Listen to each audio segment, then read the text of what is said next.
A very good evening to you and welcome to tonight's edition of Primetime News, coming to you live from the Newsfirst studios here in Colombo. My name is Prashant Devasakaya. And I'm Naveksha Gunasekara, and here are your headlines for tonight. The headlines on Newsfirst. 5 killed in Homagama factory fire. Court reissues warrant for Basil Rajapaksa in Mathura land case. Parliament rule changes.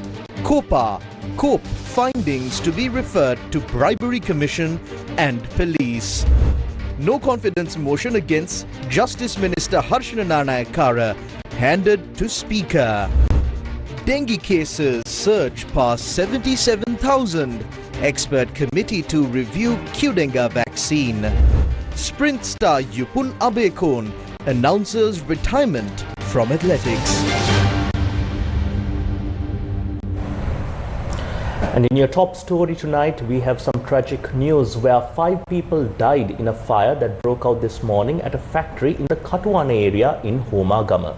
The police suspect that an electrical leak in a fan may have been the cause of the fire.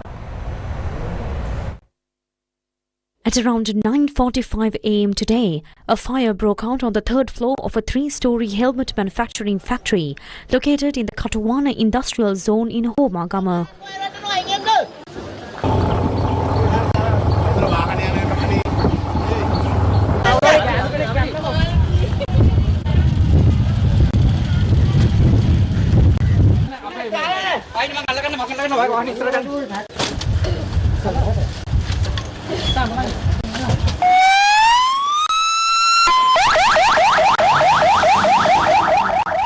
The fire service department said that immediately after receiving reports of the emergency, more than 10 fire engines from Colombo, Devala, Kotte and Horana were dispatched to the scene. Personnel from the Sri Lanka Air Force, Sri Lanka Army and police also joined the operation to help bring the blaze under control.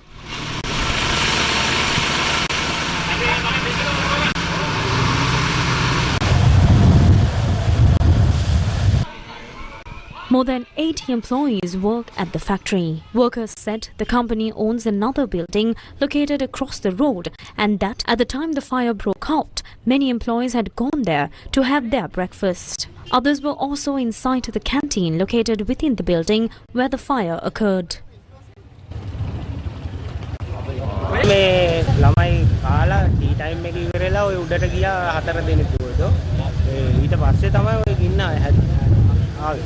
මං එනකොට තිබුණා අපි ගිහිල්ලා නිමුවා නිවන්නකොට මේ එක පැත්තකින් නිවනකොට අනිත් පැත්තෙන් එනවා ඊට වැඩිය ඊට පස්සේ අපි නිවන්න බැරි ඉඳ දාලා අපි පැන්න අපිට මේ ඇතුළට යන්න තියා හිතන්නවත් බෑ ඇතුළෙන් තනිකරම මේ කළු දුමක් ආවා ඊට ළඟ එද්දි මේ දුම දාන අපි මේ දැක්කද දුවන් ආවේ දුම දානකොට මේ කට්ටු උඩ කට්ටු කෑ ගහක් දැවෙනවා දෙන්නේ තුන් දෙනේ කෑ ගහක් දෙද්දි මේ වැඩක් නෑ අපි ඇවිල්ලා විනාඩි 5ක 10ක ඔක්කොම ගිනි ගත්තා උඩ කට්ටුව හයියෙන් කෑ ගහක් දැවෙනවා ඉතින් බේර ගන්න ඔය කෑ ගහන කට්ටු ගන්න ගොඩම කෑ ගහුවා The blaze was brought under control only after more than 2 hours of firefighting efforts.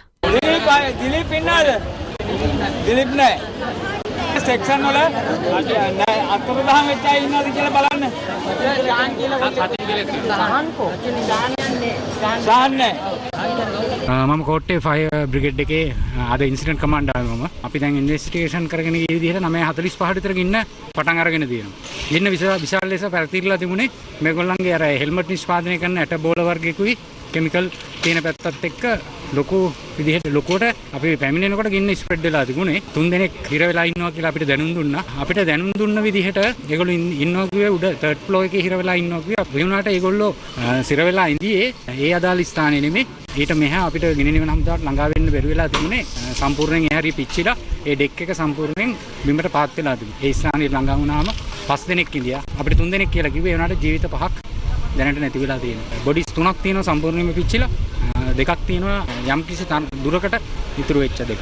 The victims were identified as 19-year-old Sahan Udara of Kolavengama Deniyaya, 24-year-old Sachin Dilshan of Kauduava Atakalampanna, 26-year-old Varadaraj Damayanti of Muskelia, 52-year-old Mario Edward of Sirimalvatha, Horahena Pannipitiya and Dilip Madhushankar of Kolavengama Deniyaya. Police suspect that an electrical leakage from a ceiling fan may have caused the fire. Acting Homagama Magistrate Roshan Kurupuarachi visited the scene this afternoon. Following the inspection, arrangements were made to move the bodies to the Homagama Base Hospital.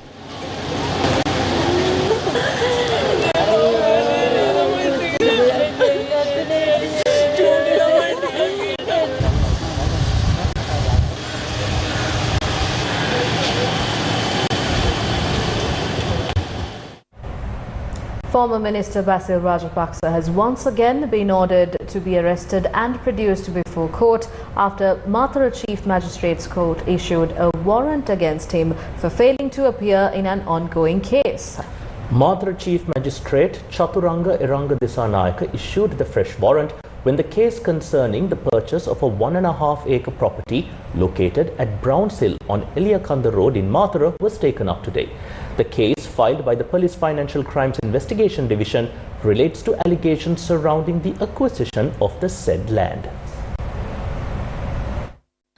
A warrant had previously been issued against Rajapaksa on the 22nd of May after he failed to appear before court on that occasion as well.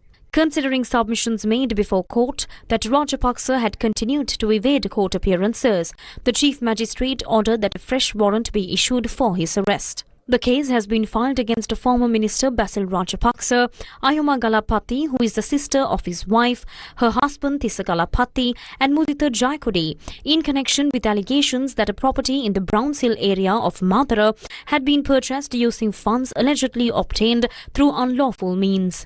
When the case was called, Rajapaksa, who is the third accused, and Ayoma Galapati, the fourth accused, were absent from open court. However, their bail sureties were present before the magistrate. As the sureties were unable to produce the accused before court, the magistrate directed them to show cause as to why the bail amounts should not be forfeited to the state. The sureties subsequently requested a date to submit written submissions regarding the matter. The magistrate ordered that the case be recalled on the 18th of August for the filing of written submissions and further proceedings. A foreign travel ban imposed on Basil Rajapaksa remains in effect as the case continues before the Mathura Magistrates Court. A son of former State Minister Shanta Bandara has been arrested by the Kolpiti police. The arrest was made in connection with the alleged robbery of 20 million rupees belonging to a Chinese national on the 13th of July. Police stated that 4 suspects linked to the incident have already been arrested and remanded in custody. Police spokesperson, Assistant Superintendent of Police F.U. Wootler, further stated that a grandson of a well-known businessman is also among those connected to the case. The son of former State Minister Shanta Bandara, who was taken into custody, is due to be produced before court. Starting today, reports from the Parliamentary Committee on Public Enterprises and the Committee on Public Accounts can be submitted as formal complaints to the Criminal Investigation Department or the Bribery Commission. This was made possible following the amendments made today to the Parliamentary Standing Orders. CORP and COPA committees are tasked with scrutinizing the financial discipline and accountability of state-owned enterprises and statutory bodies. Although heads of institutions and public officials have regularly been summoned before these committees for questioning, their findings have often been confined to reports and recommendations with limited follow-up action. However, amendments to Parliament's standing orders adopted today will now allow reports of these committees to be directly referred to law enforcement agencies as formal complaints. COPE Chairman Dr. Nishantha Samaravira said information relating to 8 institutions has already been prepared for submission to the Commission to investigate allegations of bribery or corruption. An amendment has now been introduced to Standing Orders 119 and 120. If a committee concludes that acts of bribery or corruption have taken place, once the report has been tabled in Parliament and upon a decision being made by Parliament, those matters may be directly referred by the committee to either the Commission to investigate allegations of bribery or corruption or to the Inspector General of Police for appropriate action. We now have that authority. Accordingly, both the CORP and COPA committees can, from this point onwards, submit the observations and findings made during their proceedings as complaints to the CID or the Bribery Commission, so that solutions can be found to the issues identified. In relation to 8 institutions that were previously investigated, we are preparing to submit 23 complaints to the Bribery Commission within this week. In addition, there are several other matters involving serious irregularities that we intend to refer to the CID. During the debate, opposition leader Sajith Premadasa expressed the following views.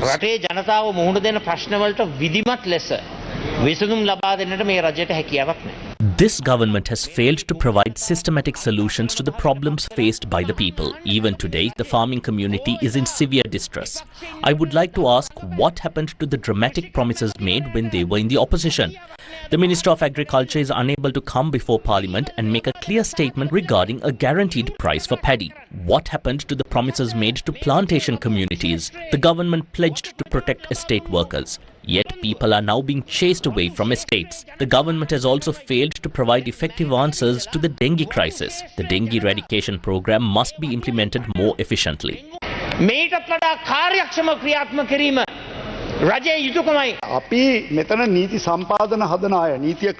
are lawmakers. The enforcement of the law and the administration of punishment must take place through the courts and the police. Historically, CORP and COPA functioned to conduct a post-mortem. However, after coming to power, you are now trying to create a structural change that appears to bring the functions of the police and the judiciary into Parliament itself. Is this the change you promised? We are not attempting to perform the duties of the police. If that were the case, we would be asking for police powers. But these committees cannot merely become talking shops where discussions are held, reports are prepared and then left to gather dust. This is not an attempt to replace the police or conduct investigations ourselves. These matters can be referred to the Attorney General. If the Attorney General is of the opinion that this is a bribery offence and that it must be referred to the Bribery Commission, that can be done. Similarly, both of these institutions can advise the CID to investigate certain matters and gather additional information where necessary. In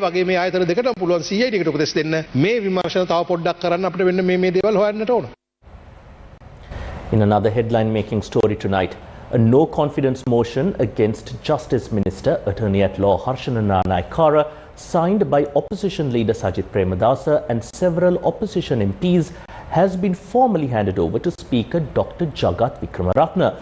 A total of 37 members of Parliament have signed the motion. A significant number of MPs from the Samga Janabala Vegya, which holds 40 seats and constitutes the largest bloc in the opposition, have not signed the proposal. Among these JB parliamentarians whose signatures were absent from the motion is Kurunagala District MP Nalin Bandara Jayamaha. Ratnapura District MP Hesha Vithanage was also not among the signatories. Of the 66 opposition seats in Parliament, the remaining 26 are held by the Ilangai Tamil Arusakachi, the New Democratic Front, the Sri Lanka Podujana Peramuna and several other parties and groups. While the motion has received support from members of the Sri Lanka Podujana Peramuna, the signature of MP Namal Rajapaksa was notably absent from the document. Among the signatories from the New Democratic Front were MPs Ravi Karunanayaka, Chamra Sampath and Rohita Abegunawardena.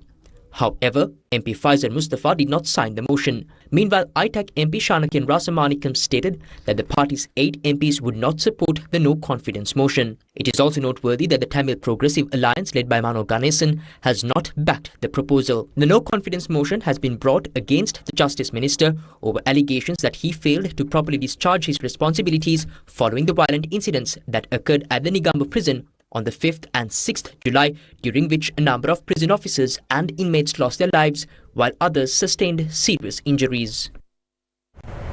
The Bar Association of Sri Lanka convened a media briefing in Colombo today. I must say this also.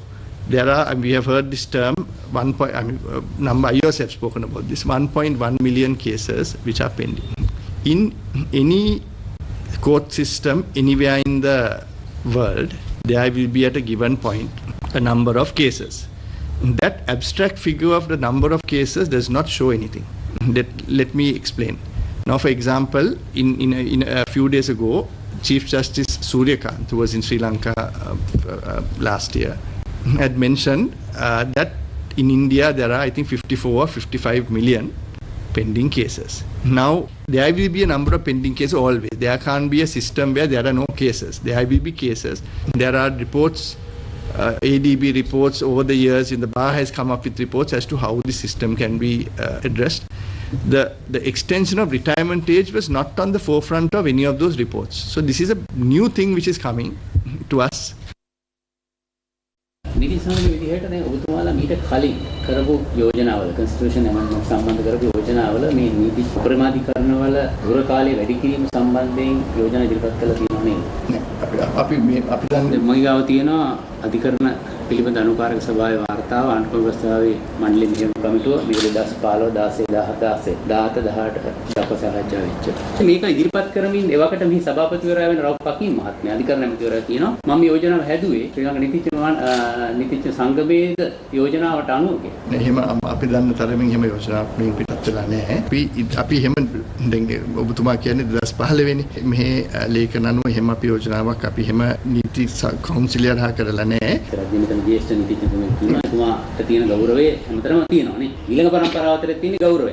ඒක අඩු වෙන්නේ නැහැ නේ. වෘත්තික භාවය පිළිබඳව විශාල පිළිගැනීමක් තියෙනවා. ප්‍රවීණත්වය පිළිබඳව. ඉතින් එහෙමනම් දැන් අපි අපේ අධිකරණ පද්ධතියේ ඒකෝ නීතිපති දෙපාර්තමේන්තුවේ සිට පැමිණි හෝ නැත්නම් අධිකරණ ක්‍රියාවලියේ සිට උඩට පැමිණි විනිසුරුවගේ ඒ ප්‍රාමාණිකත්වය අපිට යම් ප්‍රමාණයකට තව වයසට ගිහිල්ලා පාවිච්චි කිරීම පිළිබඳ ඇයි ප්‍රතිපත්ති වශයෙන් විරුද්ධ වෙන්නේ? ඔබතුමාලා එහෙනම් විරුද්ධ වෙන්න ඕනේ නීතිඥ මහත්වරුන්ගේ. ඔබතුමා මම කිව්වේ දේ හරියට වටහාගෙන නැහැ. I think you haven't properly understood what I said. What I said was that no such discussion has taken place at this time. This has been brought forward suddenly. As the president of the Bar Association, I cannot suddenly, because we are trying to amend the constitution. This is not an act or some other regular. This isn't a circular. This is the constitution. Furthermore, if we want to increase the efficiency of our legal system and conclude our cases quickly, then we must look at what needs to be done to achieve that task. දැන් මේ ආණ්ඩුව යම්කිසි ක්‍රියාමාර්ගයක් ගන්නවා නම් මේ විශ්‍රාම වයස දීර්ඝ කර ගැනීමට කොතනින්ද ආණ්ඩුව ව්‍යවස්ථාව උල්ලංඝනය වෙන්නේ? එහෙනම් අපේ කියන්නේ ව්‍යවස්ථාවේ We could say that any clause in the constitution can be changed using a 2/3 majority. But if the government starts acting that way, it leads to a very dangerous situation. Besides, there is generally a tradition in our country that when making such a major change, it is usually promised to the people at the time of an election saying, we are going to do this now. No such thing has taken place here either. ඒ වගේ අවස්ථාවකුත් මෙතන නැහැ. තරුණයෝ ඉල්ලුවේ දූෂණයෙන් තොර රටක්. ඒකට තමයි පළවෙනි අරගලය ආවේ. එතකොට ඒ දූෂණයෙන් තොර රට කියන එකේ ප්‍රධානම එක කාරණයක් තමයි මේ අධිකරණයේ තියෙන ප්‍රමාදය අධිකරණ ක්‍රියාවලියේ තියෙන අඩුපාඩු හදාගෙන ඉස්සරහට යන්න. එතකොට ඒක පුළුල් සංකල්පයක්. මම මෙහෙම කියන්නේ. අනිවාර්යෙන් Corruption must absolutely be eradicated from this country, right? You said so yourself. In fact, a primary reason the government came into power is to eradicate corruption. There is a question as to whether the retirement age of the Supreme Court and Court of Appeal judges must be increased to eradicate that corruption from the country. Why then are the 4 vacancies in the Court of Appeal and the 4 vacancies in the Supreme Court not being filled? පුරප්පාඩු හතරත් ශ්‍රේෂ්ඨාධිකරණයේ තියෙන මේ පුරප්පාඩු හතරත් ඇයි පුරවන්නේ නැත්තේ? දැන් ඔබතුමාට නිකම් හරි කියන්න පුළුවන්ද එක විනිසුරුවරේ මෙන්න මේ විනිසුරුවරයා තමයි නැත්තම් මෙහෙම විනිසුරුවරු මෙහෙම දීලා තියෙනවා පාක්ෂිකව කියලා ඔය වගේ පත්වීමක් දුන්න පළියට නැත්තම් එක්ස්ප්ලනේෂන් එකක් දුන්න පළියට ඇයි ඒ වගේ මේ කොහොමද සමාජය හදන්නේ? ඔබතුමා දැන් මගේ ඉල්ලීමක් කරන්නේ මේ උසාවියට අපහාස කරලා. Are you asking me this to make me commit contempt of court and get me sent somewhere? Recently, the Vice President of the Bar Association of India came and gave a speech. He spoke about the smell test. He meant that sometimes it does not smell right. Smell test එකේ තුමා කිව්වේ සමහර වෙලාවට it does not smell right. Even when eating food sometimes, even though I am the president of the Bar Association, my food spoils every day. The food brought from home and by the time it's eaten, it's spoiled, right? So when eating, we can sense a little bit that it is nearing expiration. At that moment, I can't just come to a laboratory and test the food scientifically. I know the food is about to spoil. If I eat it, I will have a problem by evening. So regarding this, I think it should be looked at from that same perspective. ඒ පැත්තෙන් තමයි බලන්න ඕනේ. ඒ වෙලාවේ ඒ කිරිබත් කෑව කට්ටිය තමයි අද බොහෝ නඩුවට පැටලිලා මේ අධිකරණ ඔබතුමාලාව එළියට දාලා ඔබතුමාලා බලල්ලා තත්ත්වය පාවිච්චි කරමින් මේ අධිකරණ කටයුතු වේගවත් කිරීම සහ පුළුල් කිරීමට විරුද්ධව අරමුණකින් බව අපිට හැඟෙන පරිදි බොහෝ කටයුතු කරන්න දැන් නාමල් රාජපක්ෂ මන්ත්‍රීතුමා පහුගිය දවසක එළියට ඇවිල්ලා නඩුවකින් පස්සේ කියනවා අපි සජිත් ප්‍රේමදාස මහත්තයත් එක්ක එකතු වෙලා මේ ක්‍රියාවලිය පරාජය කරන්න ඕන මේ විනිසුරුවරු මේවා කරන එකයි මේ අධිකරණයට කරන විකෘතිය. You are making an accusation that the Bar Association is someone's pawn. I completely reject that. I could also ask you whether your channel is a pawn of the government, but I won't ask that. I won't ask. I won't ask. So may I finish? Usually, when we stand for a certain policy, the opposition, the government, or those inside the government might align with it. So, if we go by your logic and your argument, if the opposition says something, we should immediately run away from it saying, no, the opposition is saying it too. So we cannot let the opposition support us. Please withdraw that statement about being a pawn because it is completely unethical. We are nobody's pawn. කරුණා කළා ඒ බලලටක් කියපු කතාව විලාස් කරගන්න මොකද ඒක සම්පූර්ණයෙන් සදාචාර විරෝධී. අපි කාගේත් බලලා තිබුණේ. දැන් අර හරක්කටාගේ නඩුවේදී ගුණරත්න වන්නිනායක නීතිතුමා නැගිටලා කියනවා මම මෙතන පෙන්නේ නීති සංගමේ එක්තරා කමිටුවක් වෙනවා කියලා. ඇත්තටම දැන් ඔබතුමාලාගේ උපතික භාවයක් කියන ආයතනයක් රටේ පිළිගන්න ගෞරවනීය ඒ සම්බන්ධයෙන් ඒ හවසම අපි ස්ටේට්මන්ට් එක ඉෂු කරා. එතුමා නීතිඥ සංගමේ නියෝජනය කරේ නැහැ. Meanwhile, Cabinet spokesperson Minister Dr. Nalinda Jayatissa stated that discussions can also be held with the Bar Association after deciding on the steps to be taken regarding the retirement age of judges. මේකේ ආණ්ඩුව මොකක්ද ඉදිරියට කරන්න කියන එක ආවට පස්සේදී ඒ ගැන සාකච්ඡා කරන්න පුළුවන්. නමුත් අපි තවමත් මේ ගැන කැබිනට් මණ්ඩලේ කතා කරා කියලා මම කිව්වා. අධිකරණ අමාත්‍යාංශයෙන් වාර්තාවක් අපි හඳවනවා. ඒකත් එක්ක මේ අදහස් දැක්වීම කරන්න පුළුවන්. නීතිඥ සංගමයක් කරන ඉල්ලීමකට අධිකරණ අමාත්‍යවරයා ඇයි ප්‍රතිචාරයක් නොදක්වා ඉන්නේ? දේවි මම හිතන්නේ සාකච්ඡා පැවැත්වේවි. අහන්න පුළුවන් දේ සම්බන්ධයෙන්. නෑ ආණ්ඩුව නිශ්චිත වශයෙන්ම මොකද්ද කරන්න කියන එක ඉදිරිපත් කරාම සාකච්ඡා කරන එක තමයි නිශ්චිතව ආණ්ඩුව හැටියට ඉදිරිපත් කරාම මේ යෝජනාව ඒ ගැන සාකච්ඡා කරන්න පුළුවන්. In more local news and in another headline-making story this evening, a special expert committee has been appointed to determine whether the Japanese-manufactured Qdenga dengue vaccine is suitable for use in Sri Lanka, the National Medicines Regulatory Authority or NMRA announced, as the country continues to face a significant surge in dengue infections.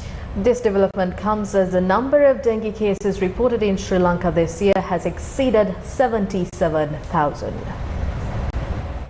Health authorities said that 21,650 dengue cases have been reported during the past 20 days alone, highlighting the rapid spread of the disease across the country. A total of 984 new cases were recorded yesterday, while patient numbers have shown a notable increase over the past several months. The number of dengue-related deaths reported so far this year has risen to 56. The National Dengue Control Unit said that 162 MOH divisions across the island continue to be classified as high-risk dengue zones. At the provincial level, the Western Province remains the worst affected region, accounting for 52.67% of all dengue cases reported nationwide. Meanwhile, NMRA chairman and consultant physician Dr. Anand Vijayvikrama said an application has been submitted for the registration of the Qdenga vaccine in Sri Lanka. An 8-member panel of experts has now been appointed to evaluate the scientific, clinical and regulatory information submitted as part of the application process. Dr. Vijayvikrama noted that the potential benefits of introducing the Qdenga vaccine include reducing the risk of dengue infection, lowering the likelihood of severe dengue complications and decreasing the need for hospitalization. However, medical experts have cautioned that the level of protection provided by the vaccine can vary depending on several factors, including an individual's previous dengue infection history, age, and whether they live in an area where dengue is prevalent. He further stressed that mosquito density remains high in several parts of the country and emphasized that maintaining clean surroundings at home, workplaces, and public institutions will continue to be crucial in the coming weeks. The Stop Dengue Now National Dengue Eradication Program was implemented today for the 11th consecutive day, within the Western Province. Centering around the Colombo, Kalutara and Gampaha districts, this program is organized by the Maharaja Media Network led by Newsfirst in collaboration with the Ministry of Health and Mass Media. The team that toured the Colombo district engaged in public awareness programs regarding dengue prevention in the Kahathudu area today. The team in the Gampaha district visited the Dompe and Dekatan areas today. Another team from the Stop Dengue National Eradication Program toured the Wadduwa and Pingwatta areas in Panadura.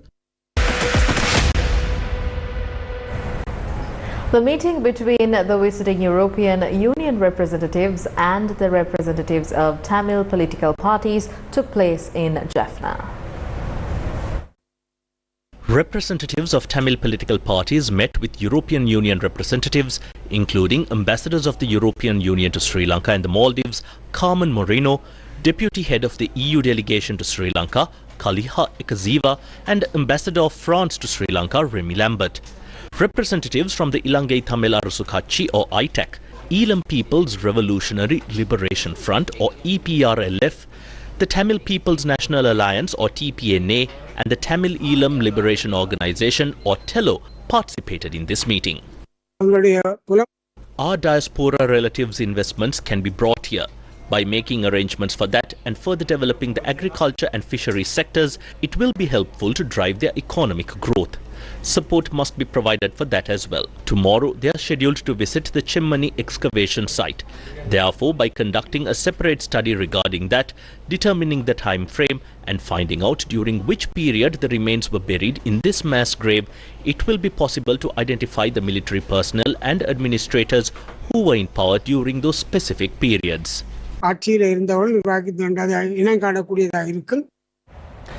Excavation activities at the Chemmani mass grave site in Jaffna entered its 39th day of the third phase today. The excavations were carried out in the presence of Jaffna Magistrate S. Lenin Kumar. 13 new sets of human remains were identified today. The skeletal remains of 3 children were also unearthed today. Today there are 30 new skeletal remains were identified, cleaned up and numbered. The total reached to 467, and there were like 4 human remains which were like removed and then handed over to the custody of court. So the total one removed from the soil totally rises as like 444 as of today. During the media briefing held today to announce cabinet decisions, questions were raised regarding the Chemmani mass grave site.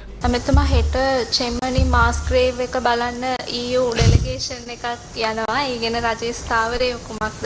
චෙම්මනි සම්බන්ධයෙන් අපි දැන් ඔබට කරුණු කීපයක් අපි වාර්තා කළා කොහොමද කටයුතු සිදු වෙන්නේ කියන එක සම්බන්ධයෙන් අධිකරණ වෛද්‍යලධාරියෙක් ඒ වගේම අපි අධිකරණ අමාත්‍යාංශය සහ ඒ විෂයට අදාළ කණ්ඩායම් රජලධාරීන් මේ ගැන කටයුතු කරගෙන යනවා. අධිකරණයට කරු වාර්තා කරනවා විටින් විට. ඒ කියන්නේ අපිට ප්‍රශ්නයක් නැහැ. ඒ නිසා ඒ සම්බන්ධයෙන් විශේෂ දැනුවත් වීමක් මගේ නැහැ. හැබැයි දැන් මෙතන තියෙන ප්‍රශ්නේ 98 තමයි මේ කාරණේ එළියට එන්නේ. මේ දක්වා කිසිදු චූදිතයක අතඩංගුවට ගන්න පුළුවන් කමක් හම්බෙලා නැහැ. අධිකරණ ඇමතුමා උතුරු දියේකට දුන්න උත්තරය තමයි කිසිදු සාක්ෂියක් අපිට හොයාගන්න තාම නැහැ මේ සම්බන්ධයෙන් කියන කාරණේ. නමුත් එවකට හමුදා නිලධාරීන් 6 දෙනෙකුගෙන් පමණ ගත්ත යම් ප්‍රකාශ තියෙනවා. ඇයි තවම 98 කියලා කියන්නේ එහෙම සාක්ෂියක් හොයාගන්න බැරි වෙච්ච විදියක්ද නැත්නම් ඇයි තාම චූදිතයක් ඉදිරිපත් කරගන්න නෑ මම දන්න හැටියට දැන් විටින් විට මේ සොයාගන්නා තොරතුරු කරුණු වාර්තා කරනවා අධිකරණයට. ඒ අධිකරණය ලබා දෙන නියෝගමත් තමයි ඉදිරියට යන්න සිද්ධ වෙන්නේ. The inaugural National Sustainable Development Law Symposium was held in Colombo. The event focused on the integration of a sustainability lens in the legal profession. The inaugural National Sustainable Development Law Symposium included discussions diving deep into the importance of integrating a sustainability lens in legal careers, touching upon a vast area of topics from global trade, finance, investment and policy formulation. The keynote address of the event was delivered by Dilip Nawaz, Justice of the Supreme Court of Sri Lanka. You take a country such as Singapore. They have lack of space. There are more buildings than there is land. So there is more carbon emissions there. But if you take Sri Lanka, we have a lot of space. We also emit carbon, but it's not so much as you find it in Singapore. Under Article 6 of the Paris Agreement, Sri Lanka can enter into a bilateral agreement with Singapore, and they can come to our country and finance some of our projects, such as solar panels. They help us to reduce our own carbon dioxide emissions here. They can help us to reduce the carbon dioxide emissions and earn credits. This is possible under Article 6. It helps Sri Lanka because this financing will help us to sustain us. It will help us to find employment. Bhutan has now entered into such a bilateral contracts with these countries. So we must explore that. We must explore this avenue. I don't see it happening in Sri Lanka. It's like two neighbors.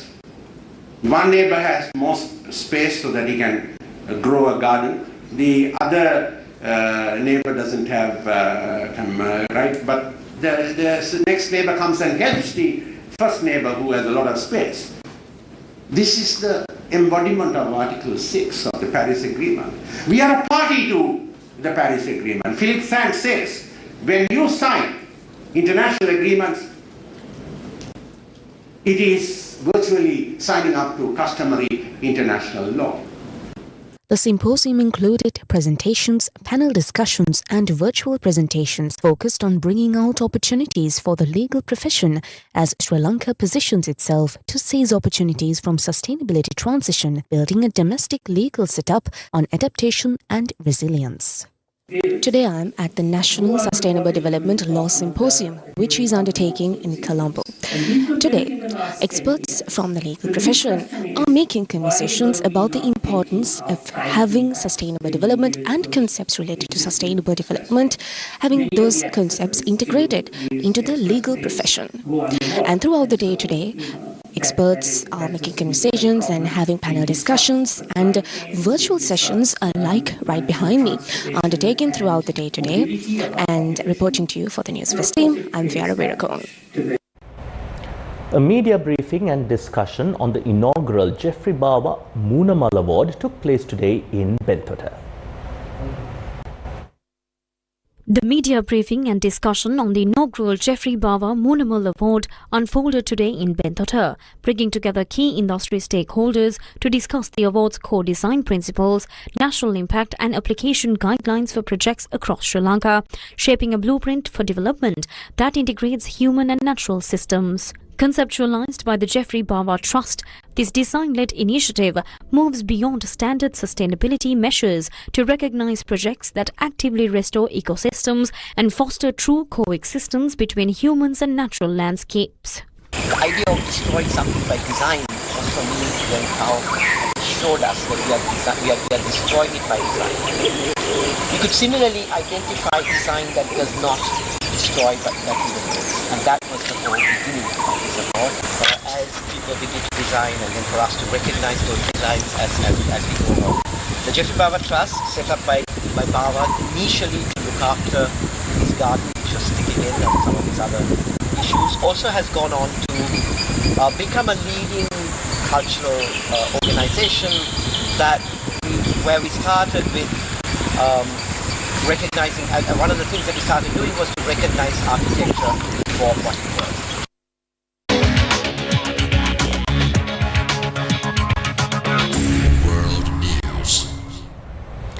In international news, we start off in neighbouring India, where the Cockroach Janta Party said today that it will continue its anti-government protests but will not march again. This decision was taken by them due to the police brutality that hurt several supporters on its march to the parliament on Monday. Now, Santara Ferdinando is ready to bring us all the details on this.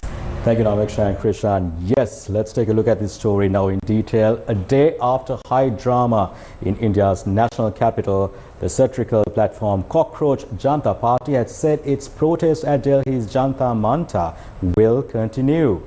This morning saw protesters reclaiming the site after police removed the stage and tents from Janta Manta following a day of protests and confrontations between protesters and police yesterday.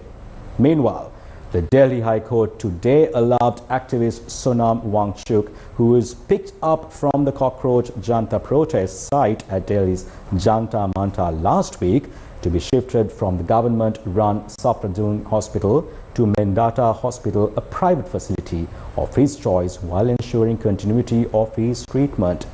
Let's take a look. Protesters started streaming into Janta Mantar early this morning after CJP's call for the protest to continue. Heavy deployment of police and RAF personnel remained at the site. Yesterday's march to Parliament saw unprecedented scenes in the national capital as thousands of protesting students hit the roads, leading to chaos, confrontation and police action. More than 100 policemen and over 60 protesters were injured after police used tear gas shells to disperse crowds that at one point came within meters of Parliament. Demonstrators proceeded with the march demanding the resignation of the Education Minister Dharmendra Pradhan over repeated leaks of the NEET medical entrance examination. They say these leaks have caused immense stress for students who have had to re-prepare and resit for the rigorous examinations. Protesters are also calling for broader reforms to India's educational system. The march was fueled by outrage over the weekend when the Indian activist and educationist Sonam Wangchuk, on hunger strike for 21 days in Delhi, was forcibly removed by Delhi police and hospitalized. Current reports say that the Delhi High Court has allowed Sonam Wangchuk to be shifted to his hospital of choice. In more news overseas, newly appointed British Prime Minister Andy Burnham says he will remove value-added tax from electricity bills in October, saving a typical household about £45 a year. He made these remarks during his first meeting with the new cabinet, which he appointed late last night after taking office following the resignation of Sir Keir Starmer. Andy Burnham's first full day as Prime Minister of the United Kingdom began today when the newly formed government dropped its first major policy aimed at cutting VAT from domestic electricity bills until the end of the financial year. Accordingly, the government will cut VAT from domestic energy bills for 6 months from October, resulting in an average yearly saving of £45. Issuing a statement, the UK government said millions of households across the UK will benefit from immediate action to help with their electricity bills this winter, the Prime Minister has announced as one of his first decisions in office. The statement added, quote-unquote, government is tackling rising bills with the tax cut to remove VAT from domestic electricity bills from 1st of October in time to impact the next off-gem price cap. This immediate action applies and is funded for this financial year. According to the statement, the cost of this immediate action for this financial year taken now before the next price cap is being funded from the cancellation of the £1.8 billion digital ID programme. The statement issued by the British government further noted that this VAT cut from 5 to 0% is estimated to reduce CPI inflation by around 0.10 percentage points and RPI by around 0.14 percentage points, while the action is estimated to cost around £850 million in 2026-27 on the basis of estimated electricity prices.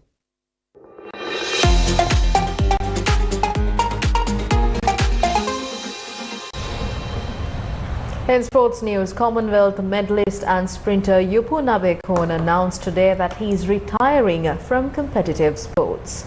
Viara Virakon has more on this. Yes, thank you, Krishan and Naveksha. Now, in your sports news today, Commonwealth medalist and sprinter Yupu Nabekon, who brought much glory to Sri Lanka, on the international stage announced today that he is retiring from competitive sports. He made this announcement by sharing a post on his official Facebook account. An alumnus of Pandila National School and Joseph Voss College, Venapur, Yupunabekun won remarkable international level achievements in short distance running events. He is the holder of the South Asian records for the 100 meter and 200 meter events, as well as the Asian record holder for the men's 150 meter event. He set the South Asian and Sri Lankan records for the 100 meter event by clocking a time of 9.96 seconds. He is the only Sri Lankan to compete in the 100 meter event in under 10 seconds. Yupun's collection of medals from international competitions also includes a bronze medal in the 100 meter event at the 2022 Birmingham Commonwealth Games. මට හැකියාව ලැබුණා ලංකාව වෙනුවෙන් අවුරුදු 26කට පස්සේ මම හිතනවා මල්ල ක්‍රීඩාවෙන් දිනපු පළවෙනි පදක්කම වගේම ආසියාවට හම්බුණු පළවෙනි මීටර් 100න් ලැබිච්ච පළවෙනි මෙඩල් එක ලංකාව වෙනුවෙන් දිනා ගන්න 2026 27 වෙනකම් මේ ක්‍රීඩා කරන්න මොකද මට තාමත් වයස අවුරුදු 31යි මම හිතනවා මට තව අවුරුදු 2-3 කාලයක් ක්‍රීඩා කරන්න පුළුවන්කම ලැබෙයි කියලා මොකද මම පීක් කරෙත් ඇත්තටම මට අවුරුදු 26 දී විතර මම හිතනවා මට තව කාලයක් තිබ්බ කියලා නමුත් ඉතින් නොවැළක්විය හැකි හේතු නිසා මම හිතුවා මේ අවස්ථාව තමයි මම ක්‍රීඩාවෙන් සමුගන්න හොඳ වෙලාව කියලා මම උත්සාහ කරා නැත්te නැහැ ප්‍රශ්න ටික විසඳ ගන්න මම අවුරුදු 4ක් විතර තිස්සේ මම උත්සාහ කරා හොඳ ප්‍රතිචාරයක් මට ලැබුණ නැහැ ඒක නිසා මම තීරණය කරා ඉතින් අද දින ක්‍රීඩාවෙන් සමුගන්නේ Sri Lanka marked International Chess Day 2026 with a series of events promoting inclusivity and solidarity, featuring players with visual impairments alongside national champions and chess enthusiasts. Here's the story. The Chess Federation of Sri Lanka celebrated International Chess Day 2026 with a special simultaneous chess exhibition highlighting the message that chess is a game for everyone.